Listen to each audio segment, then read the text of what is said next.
경제 성장과 후생에 대해서 알아보도록 하겠습니다. 경제 성장과 생산 가능 곡선의 변화에 대한 내용이 되겠습니다. 경제 성장은 생산량을 증가시키는 것을 의미한다. 그래서 요소 부존량이 증가하거나 기술 진보가 발생했을 때 경제 성장이 발생하고, 이 경제 성장은 생산 가능 곡선의 밖으로 확장으로 표현된다고 보면 되겠습니다. 자, 이 그림은 요소 부존량이 증가했을 때 생산 가능 곡선이 어떻게 변화되는가를 나타내고 있는데요. A는 노동과 자본이 같은 비율로 증가하는 경우, B는 노동만 증가하는 경우, C는 자본만 증가하는 경우입니다. 우리 교과서에서는 Y제는 자본집약제, X제는 노동집약제입니다. 그래서 같은 비율로 증가하는 경우에는 같은 비율로 이렇게 밖으로 확장되게 되겠고요.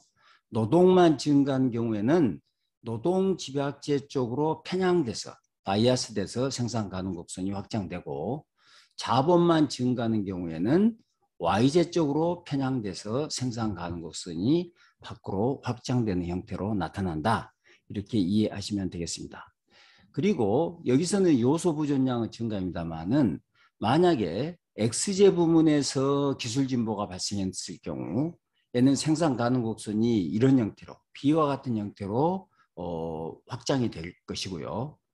또 Y제 부문에서 기술 진보가 발생하게 되면 이 경우에는 Y제 부문으로 편향돼서 생산 가능 곡선이 밖으로 확장되게 되겠습니다.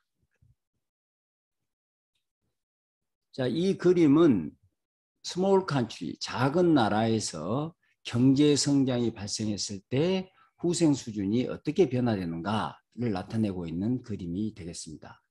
일단 여기를 보면 기존의 생산 가능 곡선이 이렇게 되고, 또 경제 성장 이후에 생산 가능 곡선이 이렇게 확장됐으니까 이 경우는 자본이 축적된 경우다. 이렇게 이해할 수 있겠습니다. 왜냐하면 우리 교과서에서는 Y제가 자본 집약제인데 생산 가능 곡선이 이 Y제 쪽으로 편향돼서 성장했기 때문에 이것은 이렇게 자본 축적으로 인한 경제 성장이구나 라고 추정을 해볼 수 있겠습니다. 어쨌든 폐쇄 경제에서 생산 균형점은 A, 소비 균형점은 C, 그리고 그때 후생 수준은 W1이 되겠습니다.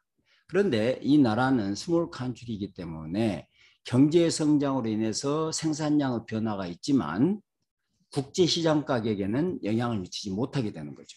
그래서 국제시장 가격이 그대로 있으니까 생산점은 B, 소비점은 D, 그러면서 후생 수준은 W2가 되겠습니다.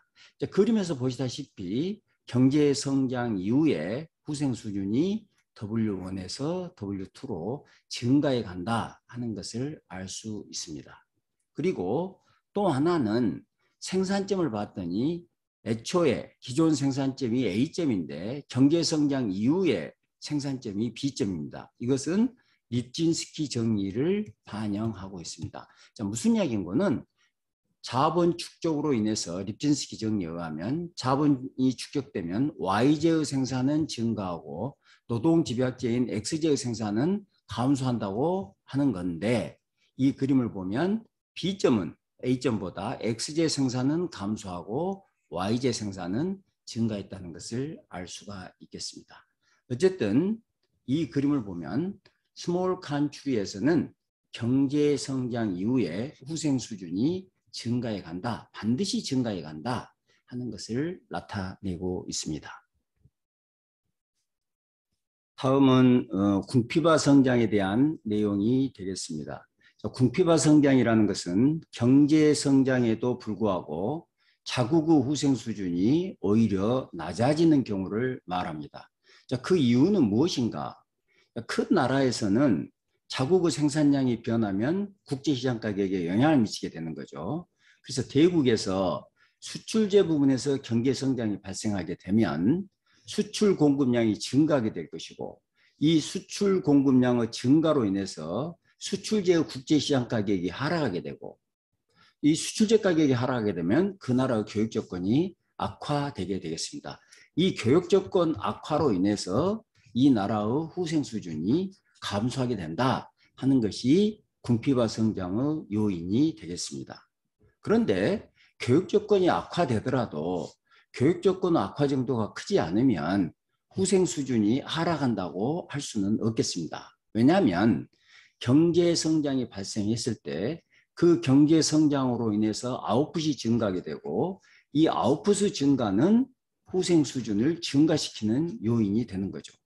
그래서 이 궁핍화 성장이라는 것은 경제 성장으로 인해서 후생 수준이 증가한 요인이 있음에도 불구하고 이 교육 조건 악화 효과가 너무 커서 이 후생 수준의 감소 효과가 크고 그 결과 산출량의 증가에도 불구하고 교육 조건 악화로 인해서 후생 수준이 감소할 수 있다 하는 것이 궁핍화 성장의 내용이 되겠습니다. 자, 그래서 궁핍화 성장이 발생할 가능성이 있는 어떤 케이스, 이런 경우를 한번 생각을 해보면 첫 번째는 이 나라가 국제시장 가격에 영향을 미칠 수 있는 대국이어야 된다. 자, 두 번째는 이 나라의 경제 성장으로 인해서 교육 조건이 악화돼야 되는데 수출제 부문과 수입제 부문이 있다면 수출제 부문에서 경제 성장이 발생했을 때 교육 조건 악화 효과가 있는 거죠. 그래서 수출제 부문에서 성장이 이루어졌을 때 이런 궁핍화 성장 가능성이 있다. 만약에 수입제 부문에서 경제 성장이 있다면 그것은 오히려 교육 조건을 개선시킬 테니까 반드시 후생 수준 증가에 기여한다. 이렇게 이해해야 되겠습니다. 세 번째는 수요가 비탄력적이어서 공급량 증가 시 가격이 크게 하락하는 경우, 우리가 공산품과 농산품을 매니팩처하고 에그리컬처를 생각을 해보면 이것은 탄력적인 제품이고 이 농산품이 비탄력적인 제품이죠. 자, 그렇다면 궁핍화 성장의 가능성은 이 농업 부분에서 발생할 가능성이 있다. 이렇게 이해할 수 있겠습니다. 자, 하나의 예로 우리가 국내 경제에서도 농산물이 풍년이 시고 그러니까 농산물 생산량이 굉장히 증가한 경우에 가격이 폭락하게 되고 이것이 생산 증가에도 불구하고 오히려 농가 소득이 오히려 감소하는 경우가 있는데 이런 경우가 국제경제 상황에서 궁핍화 성장으로 나타난다. 이렇게 이해하시면 되겠습니다. 자, 이 그림을 보시면 폐쇄 경제에서 균형점은 A점, 소비점은 C점, 후생 수준은 W1입니다. 자, 그런데 이 경제 성장이 발생해서 이 Y제의 생산이 증가하게 되는 거죠. 근데 이 나라는 지금 생산력이 소비 C, 그러니까 이 나라는 수출제가 Y제를 수출하는 국가라고 볼 수 있겠습니다. 자, 그래서 Y제 부분의 성장이 발생하게 되니까 이 상대 가격은